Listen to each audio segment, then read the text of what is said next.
За та бүхэнд энэ зургийн талаар бяцхан мэдээлэл хүргэе. За энэ зургийг та бүхэн урд нь ер нь харж ирсэн баг.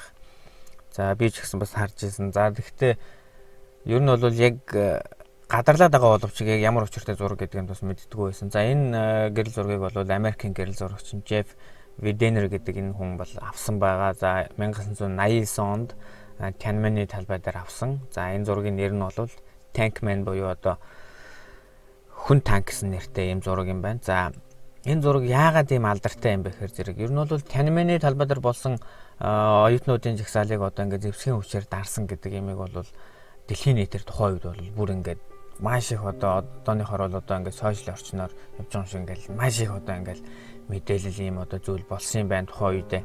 За би ч гэсэн бас энэ тухайн мэдээллийг бол яг хөө сонссон боловч яг ямар хэдийн хугацаанд яаж ямар зүйл болсон гэдгийг нь бол сайн мэддэггүй байсан. Тэгээд энэ алдартай зургийг хараад ерөнхийдөө ингээд жоохон ингээд сонирхоод үзсэн чинь бол бас их сони юмнууд гарч ирж байна. Тэгээд ер нь бол энэ жагсаал болох болсон үндсэн шалтгаан нь бол хамгийн эхлээд бол 1989 оны 4-р сарын 15-нд нэг одоо нас барсан нэг хүний дурсгалыг хүндэтгэж одоо бүгд гашуудж талбай дээр оюутнууд цуглаж агаад тэндээсээ одоо санаа нийлээд улс орныхоо энэ болохгүй бүтэхгүй байгаа зүйлийг засъя гэдэг ингээд ерөнхийдөө иймэрхүү ийм санааны нэгдэл дээрээс ингээд оюутнууд цуглараа. За тэгээ бүр хэдхэн хоногийн дотор бүр 100,000 давсан ийм оюутнууд болоод бусад одоо хятадын том хотуудад бас жагсаал болоод тэгээд ингээд ерөнхийдөө өргөж явчихсан ийм жагсаал. Тэгээд эдийн засгийн газраас бол яг өөртөө ингээд тарчих байх гэдэг аяду харж исэн бол сүүлдээ бүр хурцтаад одоо ийм болоод ирэхээр зэрэг арга байхгүй цэргийн хүчээр одоо ингээд дарсан ийм л үйл явц болсон юм байна.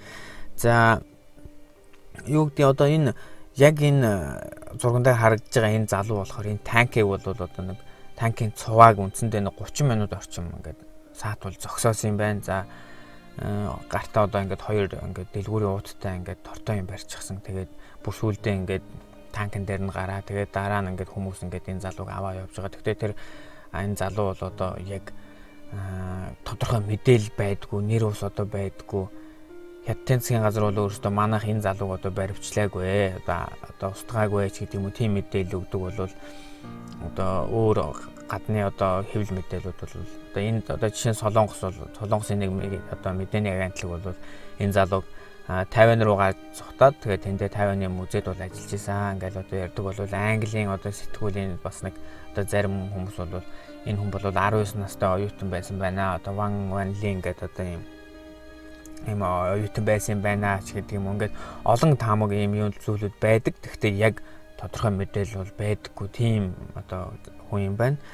За яг энэ бослого бол 1989 оны 6 дугаар сарын 3-ны 22 цаг 30 минутаас эхлээд одоо цэргийн хүчээр дарагдаж эхэлсэн байгаа. Тэгэхээр яг шүнжэнгөө одоо ингээд жагсажсэн оюутнуудыг цэргийн хүчээр бол даарсан, за танкаар дайрсан, буудсан одоо тэгээд Хятадын засгийн газраас бол нэг манайх урчин одоо нэг 210 хэдэн хүн энд амь өргөдлөө гэж мэдээлдэг бол зарим хэвлэл мэдээлэлүүд 2700 ч гэдэг юм уу. За бүр зарим нь бүр 7000 гарan хүн одоо энэ урчин одоо ингээд алагдлаа гэж ингээд мэдээлжсэн. Тэгээ яг аль нь үнэн гэдэг нь бас яг юм эргэлзээтэй юм тоо байд юм байна. За тэгээд ерөнхийдөө шөнө 22 цаг 30 минутаас эхэлсэн одоо энэ цэргийн хүчээр дарах ажиллагаа шүнжэнгөө өргөлээд өөрийн нэг 4-5 цагийн хооронд бол одоо яг ингээд дууссан гэдэг юм байна. Гэхдээ сонирхолтой нь ердөө 1 цагийн дараа буюу өглөөний 5 цаг 40 минут гэхэд энэ Tiananmen талбай бол ерөөсөө тэр чигээрээ ерөөсөө ингээд цэвэрхэн болцсон. Ерөөсөө юу ч болоогүй юм шиг болгосон. Одоо тэгж одоо айхтар хурдтай бүх юмыг тооцоож ажилласан ийм юм байдаг юм байна.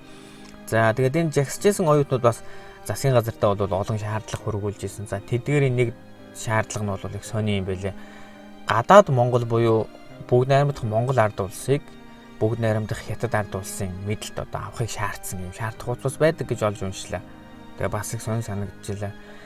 За тэгээ ямар ч энэ зураг бол дэлхийн одоо бүх цаг үеийн шилдэг одоо нөлөө бүхий 100 зургийн одоо нэгт нь бол багтдаг ийм зураг. Тэгээд энэ зургийн талаар ерөнхийдөө та бүхэн хэрвээ бүр дэлгэрүүлээд үзхийг хүсэх юм бол YouTube дотроос одоо хайх юм бол яг тэр бослогын үеийн бичлэгүүд нь хүртэл байдгийн байна. За тэгээд энэ зургийн талаар та бүхэнд бяцхан мэдээлэл өргүүлье. За хэрвээ та бүхэн өөр бус зургийн тайлбар болон аялал гэрэл зурагтай холбоотой мэдээлэл бас үзхийг хүсвэл миний YouTube сувг руу орж та бүхэн үзэж болно. За та бүхэн бас лайк дарж, шеэр хийж, subscribe дарж бас намайг дэмжээрэй. За ингээд баяр та.